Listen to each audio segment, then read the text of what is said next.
नमस्कार, आप देख रहे हैं जौहर झारखंड। आपके साथ मैं हूं शिप्रा झा और बुलेटिन की शुरुआत बड़ी खबर के साथ करेंगे। चतरा से इस वक्त की बड़ी खबर आपको बताते हैं। चतरा में गिद्धौर थाना पुलिस की कार्यशैली एक बार फिर से सवालों के घेरे में है। 14 साल की लापता मुन्नी को लाख कोशिश के बाद भी पुलिस जीवित नहीं खोज सकी। 28 दिन बाद मुन्नी का शव परिवार ने खुद तांत्रिक की मदद से पास के जंगल से बरामद किया, जबकि इसके पीछे पुलिस की टीम तमाम संसाधन के साथ जुटी थी। लापता बेटी की तलाश में पुलिस से नाउम्मीद हुआ परिवार हारकर तांत्रिक की शरण में गया, जिसने जंगल में ही बच्ची का शव होने की बात कही। इसके बाद परिजनों ने खोजबीन शुरू की और शव देखने पर गिद्धौर पुलिस को जानकारी दी। शव मिलने पर पुलिस मौके पर पहुंची, जांच में जुट गई। पूरे मामले पर पुलिस अधिकारियों ने चुप्पी साध ली है। सूत्रों से मिली जानकारी के मुताबिक बच्ची का शव बुरी हालत में था और 2-3 दिन पहले हत्या कर शव फेंके जाने की आशंका जताई जा रही है। पुलिस पूरे मामले की जांच में जुटी है और जांच के बाद कार्रवाई की बात कह रही है।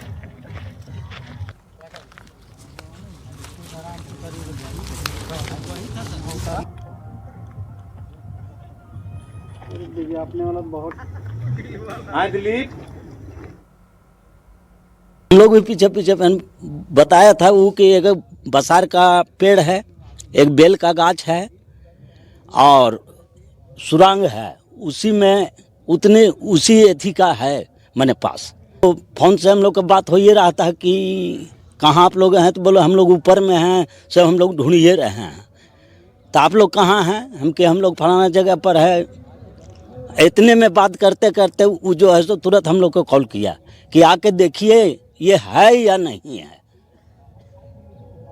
तो आपको देखे थे क्या बना? तब हम लोग जब गए वहाँ तो कपड़ा से हम लोग जो है सो उसको बोले कि हाँ यही है। स्वेटर पहन लेती, स्वेटर नहीं है, बाकी ये है। तो चेहरा से नहीं पहचाने? कपड़ा नहीं, कपड़ा से खाली बहुत दूरी में है सर। हम लोग वहाँ नहीं पहुँचे इसलिए कि प्रशासन तुरंत वहाँ से ऐसी किया गया कि आप लोग जो है सो कम से कम 15 से 20 मीटर के दूरी में आप लोग रहिए। चाईबासा के सारंडा जंगल में नक्सलियों की ओर से प्लांट किए गए आईडी की चपेट में आने से एक हाथी घायल हो गया। सुरक्षा बलों को निशाना बनाने के लिए बम लगाया गया था। घायल हाथी के इलाज के लिए गुजरात से अनंत अंबानी के वनतारा की मेडिकल टीम आई है और वनतारा की मेडिकल टीम ने हाथी के जख्मी पैर का इलाज शुरू कर दिया है। मेडिकल टीम ने हाथी को ट्रैंकुलाइज करने के लिए इंजेक्शन दिया, लेकिन हाथी बेहोश नहीं हुआ। हालांकि दवा के असर से हाथी कुछ देर तक शांत खड़ा रहा। इस दौरान मेडिकल टीम ने उसके जख्मी पैर का प्राथमिक इलाज किया। अब वनतारा की मेडिकल टीम 1-2 दिन के बाद हाथी को फिर से ट्रैंकुलाइज कर उसके जख्मी पैर का पूरा इलाज करेगी। आराम से बस।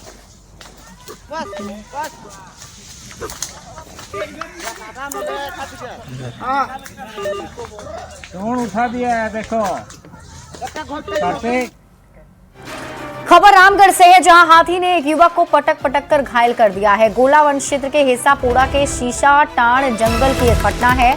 बताया जा रहा है कि रिगतू मांझी जंगल की ओर गया था, जहां हाथी ने उसे सूंड में लपेट कर पटक दिया और शरीर में दांत घुसा दिया। गंभीर रूप से घायल रिगतू को गोला सीएचसी लाया गया, जिसके बाद गंभीर हालत में उसे रामगढ़ सदर अस्पताल भेज दिया गया है। वहां से भी उसे रांची के रिम्स भेज दिया गया। फिलहाल उसकी हालत नाजुक बताई जा रही है। हाथी के हमले के बाद पूरे इलाके में दहशत का माहौल है। अभी हाथियों का झुंड हेसापोड़ा के डूमर डी के पास मौजूद है। लोग हाथियों को भगाने में जुटे हैं और वन विभाग की क्यूआर टीम मौके पर मौजूद है। नीचे हो रहा डोमेटी में अभी हाथी आ चुका है। हम लोग दशहत में और वन विभाग की टीम भी पहुंच चुका है। धनबाद में बदमाशों ने बीसीएल के कांटा घर में वर्चस्व को लेकर हाजरी घर के पास 20 सीएल कर्मियों पर लाठी डंडे से हमला बोल दिया था। इस हमले में ड्रिल हेल्पर और कांटा बाबू गंभीर रूप से घायल हो गए। घटना शाम करीब 4:30 बजे की है, जब करीब 40 की संख्या में पहुंचे अपराधियों ने हमला बोल दिया। घटना के बाद विश्वकर्मा प्रोजेक्ट क्षेत्र में अफरा तफरी का माहौल बन गया। आनंद फानंद में दोनों घायलों को बीसीएल प्रबंधन की मदद से धनबाद के सेंट्रल हॉस्पिटल पहुंचाया गया, जहां दोनों का इलाज जारी है। हम हाजरी घर तरफ जैसे थे, उधर से आया इतना संख्या में आया कि हमको लगता है 40-50 आदमी। और कोई दूसरा आदमी को मारने का उसमें था तो चला गया, हाजिरी घर में घुस गया, हम बाहर में थे और हमको ही मारना शुरू कर दिया। पूरा झुंड के साथ आया लोग। किस लिए, मतलब क्या कर रहे हैं? कुछ कोयले या कोई न कोई संबंध हो, कांटा से संबंधित मतलब अथी था और उसी के लेकर के पूरा मारपीट किया लोग पूरा ग्रुप में आकर। कांटा का संबंध? हाँ, तो कांटा ये जो दीपक कुमार जो है कांटा इंचार्ज है, तो माथा में चोट आया। जिसका माथा में चोट लगा, तो ये जो है कांटा पर है, तो कांटे पर मेन तो लोग आया था मतलब अथी करने के लिए। उसी पीरियड में जो है हाजिरी घर में तोड़फोड़ हुआ। लंदन में मुख्यमंत्री हेमंत सोरेन ने झारखंड के छात्र छात्राओं के साथ और वहां के प्रबुद्ध नागरिकों के साथ संवाद किया। सीएम ने कार्यक्रम में मौजूदगी के लिए सभी का आभार भी जताया। लंदन के विभिन्न डिपार्टमेंट के सभी सदस्यों का सीएम ने अभिनंदन और स्वागत किया। सीएम ने संबोधन में कहा कि झारखंड भारत का एक छोटा सा राज्य है, इतिहास से भरा ये राज्य, जहां मरांग गोमके, जयपाल सिंह मुंडा, उससे पहले भगवान बिरसा मुंडा, सिद्धो कान्हो, चांद भैरव, फूलो झानो का संघर्ष और दिशोम गुरु शिबू सोरेन जी का संघर्ष हमें देखने को मिलता है। इतिहास लिखना बहुत आसान है, इतिहास पढ़ना बहुत आसान है, पर इतिहास बनाना बहुत कठिन है।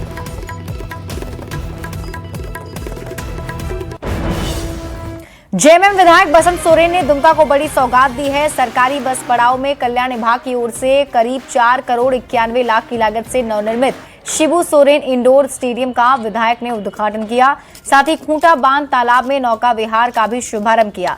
बसंत सोरेन ने कहा कि उपराजधानी दुमका को बेहतर तरीके से संभालने का काम किया जा रहा है। कई योजना धरातल पर उतर चुकी है और आगे भी विकास योजनाएं जारी रहेंगी। दुमका उपराजधानी है, उसको उसका हक मिलना चाहिए।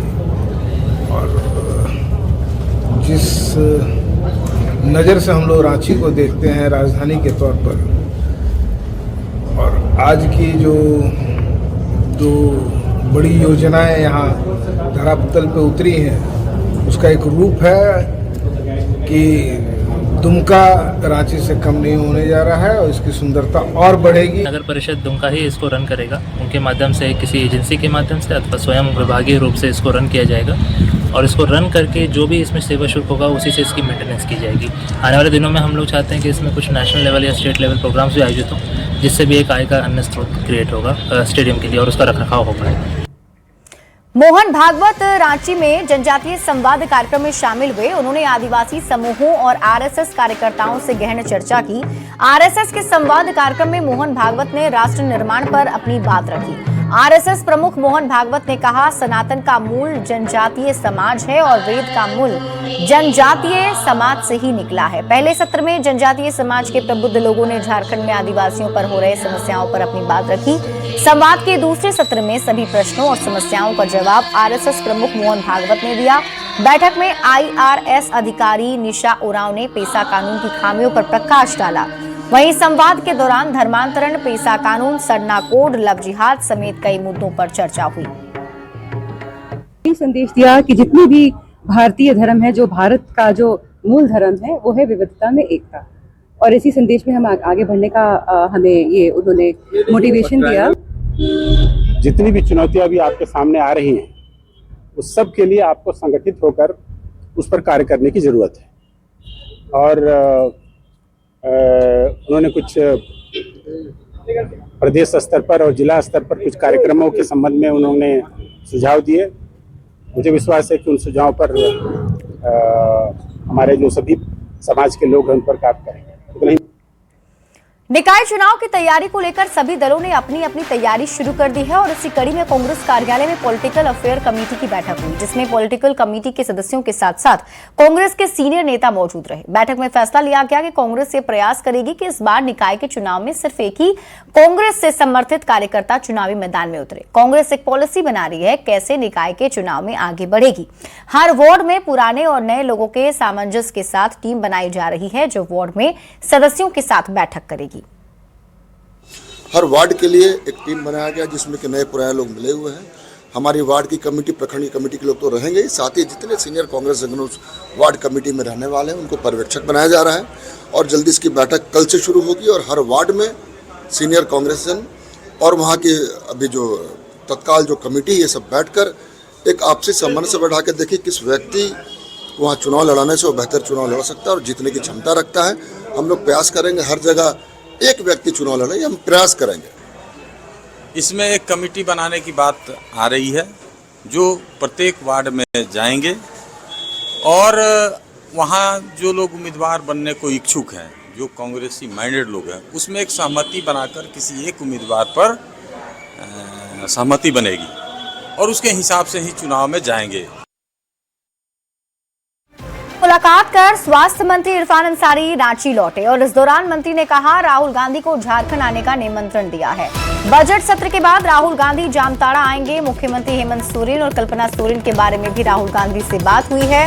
राहुल गांधी मुझे सोशल मीडिया के माध्यम से फॉलो भी करते हैं, वो मेरे एक एक्टिविटी को सोशल मीडिया पर देखते भी हैं।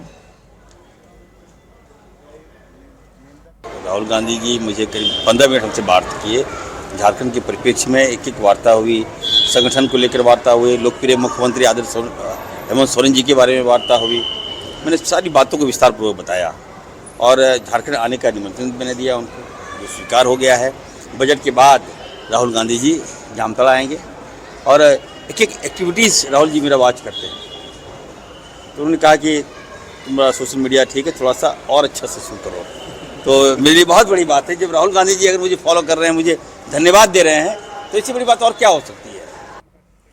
देवघर नगर निगम के सफाई कर्मियों की हड़ताल जारी है। बकाया वेतन और पीएफ को लेकर नगर निगम के सभी कर्मचारी हड़ताल पर हैं। कर्मचारियों का कहना है कि जब तक बकाया भुगतान समय पर नहीं होगा तब तक हड़ताल जारी रहेगा। नगर निगम के पास करीब 2 करोड़ रुपए का पीएफ बकाया है और 2 महीने से वेतन नहीं मिला। वहीं दूसरी तरफ हड़ताल के कारण शहर की सफाई व्यवस्था प्रभावित हो गई है। तो हम नगर आयुक्त महोदय से यही कहने आए हैं कि बार बार अगर ऐसे आप मजबूर करते रहेंगे तो एक दिन ये मजबूरी कुछ और रूप ले सकता है। तो हम लोग आज नगर आयुक्त से मिल करके बात करेंगे कि आगे क्या करना है। वेतन समय पर आप देंगे या नहीं देंगे। हमारा वेतन बाकी था दिसंबर का, तो कल हमको वेतन मिल गया है। कल हमको डेली वेजेस कर्मचारी का वेतन दिया है, परमानेंट का कर्मचारी का वेतन अभी तक बकाया है। तो वो वेतन आप कब देंगे, और हमारा जो बरसों से पीएफ और ईपीएफ बकाया है वो आप कब देंगे। कि हर महीना हम लोग का वेतन एकदम कम से कम 10 तारीख के अंदर हम लोग को वेतन ढुकना चाहिए। हर महीना 10 तारीख के अंदर हम लोग को वेतन ढुकना चाहिए। मैन परमानेंट हो या डेली वेज हो या पेंशन वाला हो, तीनों का वेतन हम लोग 10 तारीख से भीतर ढुकना चाहिए। तो हम लोग भी अभी तक हम लोग हड़ताल पर डटे हैं। जब तक हमारा मांग पूरा नहीं होगा हम लोग हड़ताल वापस नहीं जाएंगे। असम में आयोजित कुंफू और वुशु की राष्ट्रीय प्रतियोगिता में धनबाद की जुड़वा बहनों ने गोल्ड और सिल्वर मेडल जीते हैं। चिरकुंडा के तालडांगा नेहरू रोड निवासी जगमोहन सिंह की बेटी राजदीप कौर ने गोल्ड मेडल, जबकि उनकी बहन मनदीप कौर ने सिल्वर मेडल जीता है। सांसद ढुल्लू महतो ने दोनों चैंपियन खिलाड़ियों से मुलाकात की और शानदार प्रदर्शन पर बधाई भी दी। दोनों खिलाड़ियों ने सांसद से ट्रेनिंग सेंटर निर्माण और खिलाड़ियों को सहयोग की मांग की, जिस पर सांसद ने हर संभव मदद का भरोसा दिया है। सरकार का कोई ध्यान नहीं है ऐसे बच्चों पर। हमें लगता है झारखंड प्रदेश में कई ऐसे खेल है जिसमें प्रतिभा से भरा हुआ छात्र छात्राएं हैं, बच्चे हैं, मगर उनको नहीं मदद मिल पाने के कारण वो सीमित रह जाते हैं, गांव में ही सीमित रह जाते हैं, मोहल्ले में सीमित रह जाते हैं। और मैं घूम घूम कर ऐसे बच्चे को खोजता हूं और उसे बच्चे को सहयोग करता हूं और आगे बढ़ाने का प्रयास कर रहा हूं। हमारे अच्छा क्लब प्रोवाइड किया जाए, अच्छी डाइट दी जाए, स्पॉन्सर दी जाए, क्योंकि हमारे जो अभी झारखंड के प्लेयर हैं उतने टॉप में नहीं आए जितने हरियाणा और पंजाब के हैं। हमें भी उतने ऊंचे पहुंचना, ऊंचे स्थान में पहुंचना, जैसे उन्हें डाइट दी जाती है, उन्हें क्लब दिया जाता है, स्पॉन्सर दिया जाता है, उस हिसाब से यहाँ झारखंड में नहीं है। मैं वो दिखाना चाहती हूँ बाय माई मेडल्स। मेरे को चाहिए मैं आगे तक जाऊं, ओलंपिक तक की गेम खेलूं। मैं प्रो फाइट्स भी खेलना चाहती हूं, किक बॉक्सिंग की, MMA वगैरह की, सब की। और अब रुक करते हैं अगली खबर की ओर। नई दिल्ली में आयोजित राष्ट्रीय स्कूली बैंड प्रतियोगिता 2025-26 में झारखंड की दमदार और शानदार जीत हुई। पाइप बैंड प्रतियोगिता के दोनों वर्गों में झारखंड चैंपियन बना है। ब्रास बैंड बॉयज वर्ग में भी तीसरा पुरस्कार मिला। बॉयज पाइप बैंड प्रतियोगिता के प्रथम पुरस्कार विजेता Kairali school HEC township Ranchi की टीम बनी। गर्ल्स पाइप बैंड प्रतियोगिता की प्रथम पुरस्कार विजेता कस्तूरबा गांधी बालिका आवासीय विद्यालय कांके झारखंड की टीम बनी। वहीं ब्रास बैंड बॉयज वर्ग में Saint Xavier High School Lupungutu Chaibasa की टीम को तीसरा पुरस्कार मिला।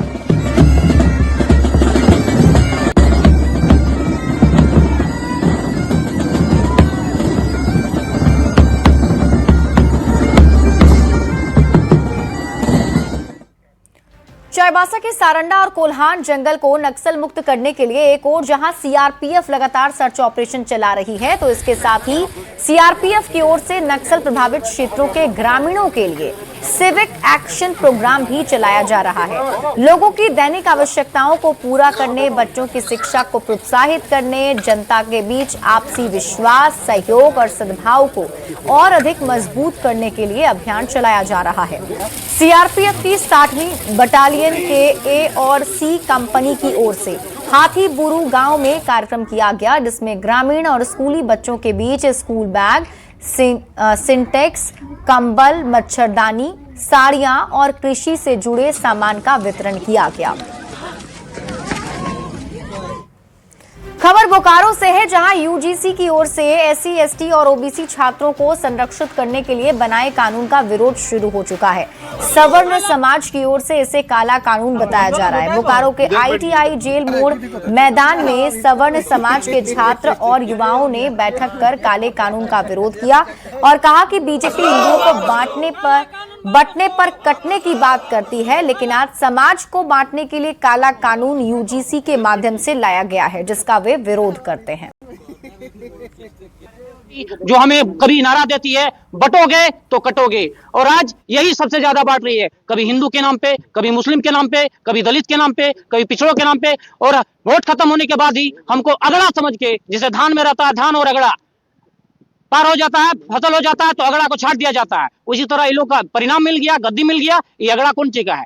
लेकिन हम वो पूछ रहे हैं स्वर्ण कास्ट के उन नेताओं से जो अपने आप को अगड़ा कहते हैं और समान वर्ग का कहते हैं, क्या उनके रगों में समान वर्ग का खून नहीं बोला हुआ है? क्या वो मिलावटी है जब हमारे साथ अन्याय हो रही है? ये मानसिकता के साथ ये जो यूजीसी एक्ट लाया गया है, ये जो जनरल कास्ट के जो भी बच्चे कॉलेज और महाविद्यालय में पढ़ेंगे, इनके साथ तो आप सीधा सीधी टारगेट कर रहे हैं। अगर वो सामान्य रूप से कॉलेज में घूम भी नहीं पाएंगे, ऐसा जो आप कमेटी बना दिए हैं, ऐसा इक्विटी आप स्क्वाड बना दिए हैं जो हमेशा जनरल वर्ग के छात्रों पर नजर रखेंगे, इस तरह से तो अपने मतलब स्वतंत्र दिमाग से तो कॉलेज में घूम भी नहीं पाएंगे। ये आप क्या करना चाह रहे हैं कि मतलब जो भी मेधावी छात्र छात्रा है उन पे तो आप सीधा निशाना टारगेट कर रहे हैं। सबसे पहले जो यूजीसी कानून आया है, कानून आप पास किए हैं, इसका हम लोग विरोध तो करते ही हैं। इसमें और एक आप ऐड कर दीजिए कि जनरल के लिए अलग कॉलेज, अलग स्कूल, अलग शिक्षा का आप कर दीजिए, जहाँ लड़ाई नहीं हो, झगड़ा ही नहीं हो। आप लोग सबका अलग अलग है। खबर दुमका से है, जहां बाबा बासुकीनाथ मंदिर में बसंत पंचमी के अवसर पर भोलेनाथ का तिलक उत्सव धूमधाम से मनाया गया। तिलक उत्सव में एसडीओ कौशल किशोर ने यजमान बनकर बाबा बासुकीनाथ का तिलक किया। वधू पक्ष माता पार्वती की ओर से भी पूजा और दक्षिणा दी गई। मंदिर प्रशासन के मुताबिक 15 फरवरी को बाबा बासुकीनाथ और माता पार्वती का विवाह संपन्न होगा। हर साल की तरह इस साल भी श्रद्धालु तिलक और विवाह की रस्मों में शामिल होने मंदिर पहुंचे। बहुत बढ़िया व्यवस्था है, देवगढ़ में भी किए हैं, यहाँ भी किए हैं। प्रशासन का बहुत बढ़िया व्यवस्था जो चाहिए वो व्यवस्था है, कोई तरह का दिक्कत नहीं है बम का। और कितने दिनों से आप लोग ये हम लोग 15 दिन से। पिछले कितने वर्षों से?